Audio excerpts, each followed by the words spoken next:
Welcome to Pardon the Interruption to all you viewers. Today we're just going to be talking with B-He, Austin Green, which is Child at War, and then me, TC. Welcome. As you can see, B-He's, did I go overboard last week? Steeler Nation, baby. Let's do this. There we go. Alright, so I guess we'll just start out strong and, we'll go with best VFL line, and I guess I'll go first here. We'll just go from right to left, 'cause left to right's how you read, and I'm a rebel, so. My week 4 lineup, well, my whole week 4 lineup has been changed. I'm no longer on the Titans, I'm on the Steelers. My VFL line that I think is the best is, it's the Jets. Hands down, it's got to be, King Curry, Mr. Big Boy 39, and Mr. ATM. I think that line, they had a bad week last week. They had a little low of a week last week. Didn't do too much. But I feel like they're going to bounce back this week and give us a 3-0. And I hope that on Tuesday we can give them a hell of a run for their money. Austin? Wait, you say AFL or VFL? VFL. First. Okay, VFL. I'd have to go. What? Okay, I have to go with the VFL squad of the Ravens. It's big man D'Angelo Spice and their running back. Their running back's name I can't remember, but they're 9-3 as starters, and I played with big man D'Angelo Spice. They're a really good duo. And the running back Silent Dino, who also has 600 yards rushing, so they're a really good line. That's 9-3 as starting. Okay, B-He? I'm going to go with the line actually winning, and everybody's talking about them, and I have to go with the line for the Lions with Savage Party and Fig. The numbers they're putting up, it's pretty amazing because it's not that it's one-sided on throwing the ball because, yes, they have, Johnson to throw to, but the way they're doing it, it's working out because the running back and the receiver have just about the same amount of attempts, so it's split down the field. And then you hear people saying they only throw it to Fig, but in reality, look at the stats, it's actually split down the middle. So I think they're winning their games, and they're 8-1 as a line, and they're winning because they're doing both passing and running, which helps them with clock management. Damn, yeah. That's a good line, too. Fig, he's a possible MVP candidate here. It is, because he's at 90 receptions for 2,500 yards, and that's only 90 receptions and 28 touchdowns. And then you have the quarterback play, so they're not turning the ball over as much as people would like to do against them, but it's just not going to happen against against the Lions. And then with Party, he's right there up with the running back. He's close to 1,000 yards, but 11 touchdowns. But just look out for that line. And the good thing about that line is they got 2 DBs. So if one plays bad one game, you got one to replace the next game. Definitely, dude. That line's hard to beat. Now we'll switch it over. We'll give the AFL some light. Best AFL line. Mine, I just got on the Steelers, but I've been looking at this dude for a while. War Eagle has the best passer rating, in the AFL, and that line, it also has Parr. He's a pretty damn good running back DB, so they got all the keys to winning, and it just depends if, who they play. They might go up against a hard opponent, we don't know, but, I feel like they could win that game, against Tennessee, so we'll see how that pans out. I would like to comment on that too. My comment on that, it's a really good line. I actually overlooked that. The reason why is because when Parr got drafted to the Steelers, nobody knew who he was, but Methuselah gave him a chance, and I was able to mold him into a running back DB, which is actually pretty good. So that is a really good line pick right there. Okay. All right, Child, your best AFL line.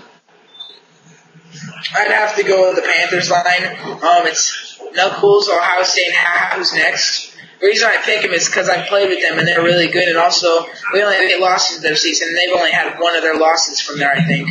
1 or 2, I don't remember. But they're 11-1 as starters, I think. But Ohio State's a really good running back. He's second in the NFL in rushing yards, and he's doing really good. And Knuckles and who's next, so a really good quarterback and wide receivers duo. You be here? Again, this one I'm going to stick with the Lions again, and I think you got Goose and Smack as a quarterback-receiver combo that they have for the AFL. They both have 1,600 yards in passing and receiving with 21 touchdowns. Didn't look too much to see who their running back is, but by the look at these stats and them winning games, you stick any running back in there, he's going to get a W. Yeah, that's a good line too. Sir Smackaho, he's a very good receiver. I mean, we'll go on to a new subject here now. How do you guys feel about all the trades that went through? I'm pretty sure Danomite went and Fallon went to the Titans. Hostility, Bama fan and Falcon fan, I'm not 100% sure. I think they went to the Patriots, and I think the Texans got Video Game Pro, Coop, and Ordo. And me and Mr. ESPN went to the Steelers. I think, in my opinion, I loved the trade because I was in it. I really wanted to get off of the Titans. I wasn't getting along with everybody. So, I mean, we'll see how that kind of goes out here. But, Child, how do you feel about all those trades? I think most of the teams that traded needed the trade because some people don't need, I think the Steelers, I don't really know, but I think they needed more quarterbacks than running backs because I think they needed quarterbacks to win the games, and you don't always have that, and that's why they traded for you. They needed another good quarterback on them. And the Titans traded for Dynamite because they're stacked on quarterbacks, and they need a running back that can run the ball and get extra yards for them when they need it. Are you be? I'm gonna agree.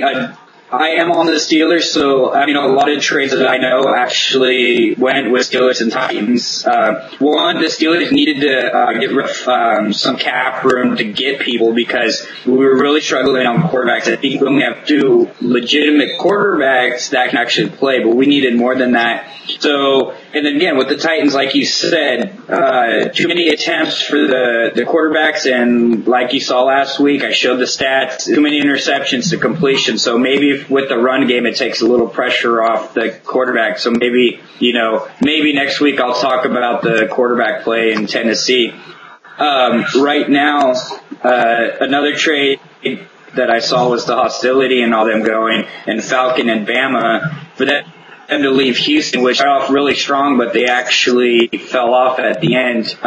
Actually gives them life again to join a new team. I don't remember what team they went to, but I'm pretty sure whatever team they went to is a new start for them to get their wins back. Yeah, I don't know. That Houston trade I was kind of concerned about because it's like, Hostility, Bama fan and Falcon fan, they finally got something going. They finally got a consistent line, and then they trade him away. Kind of confuses me, but I don't know. Matty B, he's a pretty good owner. He'll get his team whooped in shape soon. He will. I think he'll get it all done. What is yes. Love you. Hang on one sec, guys. You don't love me. Just because it's ham. So? Ham is awesome.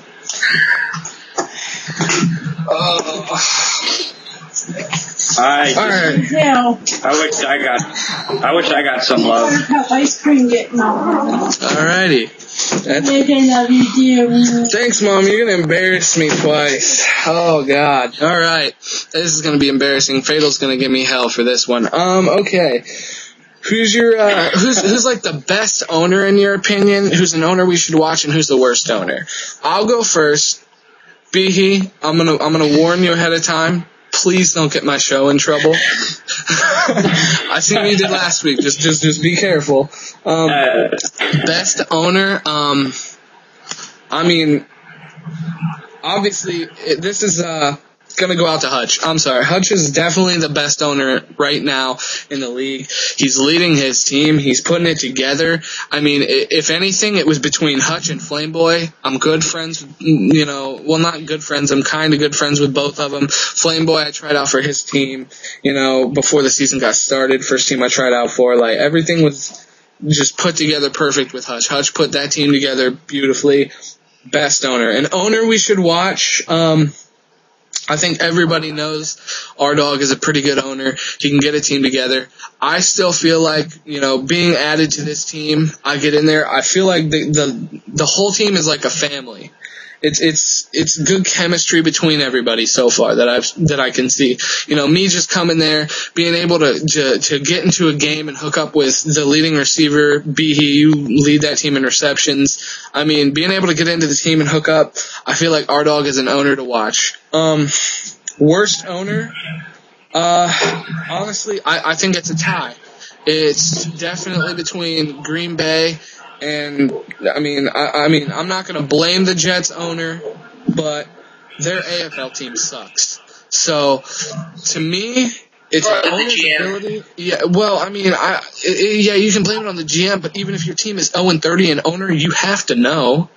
And you have to get that GM in shape, put his ass on that duty, but that's how I feel about it. That's my teams. Austin, you?